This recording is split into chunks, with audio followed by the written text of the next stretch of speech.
Now, Pittsburgh's best sports show is about to begin. Call us or tweet us. We got things to talk about on the Allegheny Health Network Nightly Sports Call. Thank you very much, Ken, and welcome everybody to the Allegheny Health Network Nightly Sports Call. I'm Josh Taylor.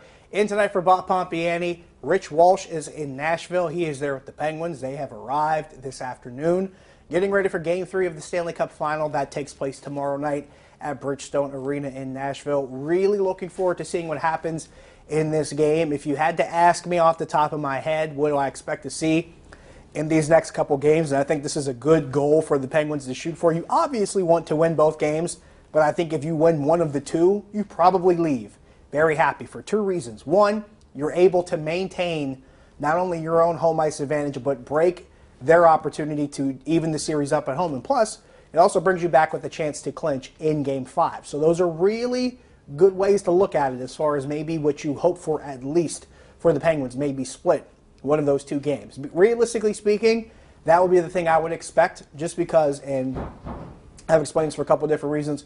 One, Nashville's home record in the playoffs was so good. I think it was able to sustain itself, being 7-1 at home throughout the playoffs. I think that's a useful thing. I think that helps them a lot. So you probably expect them, especially considering the fact it's their first time in the Cup Final. They're going to be charged up, the home crowd. They're probably going to have a little shot of adrenaline, so it's going to be a very beneficial thing for them going into this game. I think that helps them a lot. I also think the fact that Nashville's probably a little bit frustrated. They played a really great game in Game 1 and didn't win it, and then they probably didn't play their best game in Game 2 and also didn't win it. So those are two reasons why Nashville probably is coming in a little bit more inspired in this game. But to help me talk about this and maybe a few other things, joining me in studio tonight from the Pittsburgh Post-Gazette, Gene Collier is here. Gene, my first question to you. We saw what happened in Game 1. The Penguins, 37 minutes without a shot. They still win that game. Right. Game 2, the explosion in the third period leads to a 3-goal win. What do you expect in Game 3 in Nashville?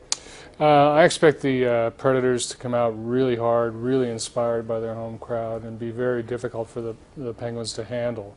But the way the first two games have gone, it's hard to predict because of what you were mentioning, Josh. I mean, Nashville played well enough to win the first game, and for 2 periods well enough to win the second game.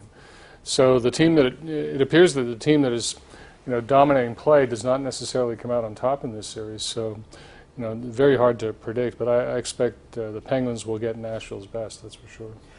One thing that actually does kind of stick out when you're talking about with these two teams, and I think this was pointed out by Rich Walsh during our 6 o'clock news, the team that wins the first two games wins the series 90% of the time. Now, one of the teams that's bucked that trend was the Penguins. In 2009, after Detroit won the first two games, they come back and win 4 out of 5 and then win the series in 7 games. So technically you could say history favors the Penguins on either side of that stat, which is kind of weird, but it's true.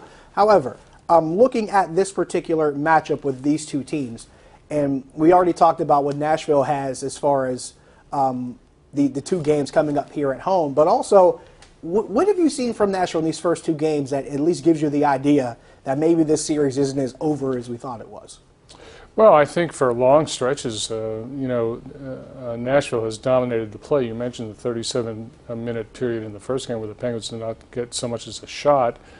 And, for long stretches of the first 2 periods of Game 2, Nashville dominated it as well. And, I thought coming into the series, Josh, that Nashville had a very good chance. Don't forget, that's a team that swept the Blackhawks and won the next 2 series in 7 games, or rather in 6 games.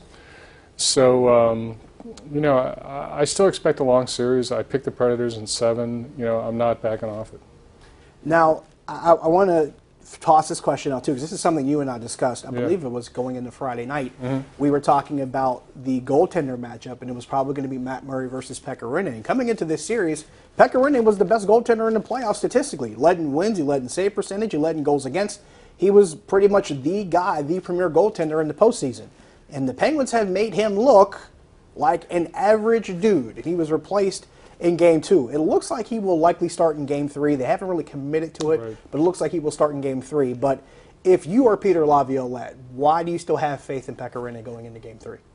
Well, I'd be really questioning that, and it's mostly because of his record against the Penguins, which is really abysmal. And as you know from other sports, Josh, sometimes the best pitchers end up facing a team that they just can't beat. They have their number, and that's the cliche. I don't really know what that means, but so I mean that is the thing that gives Laviolette, I think, the most pause. But one of the things we might be overlooking here is that the Penguins are just that good. Don't forget, Sergei Bobrovsky was a great goaltender coming into that series.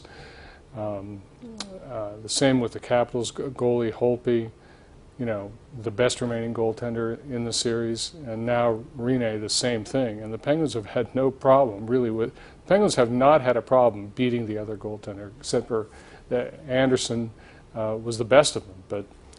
It doesn't seem to matter to the Penguins. Well, we're going to take a quick break here. We will take your calls. 412-575-2600 is the number. We will do that here on the Nightly Sports Call. Stay with us.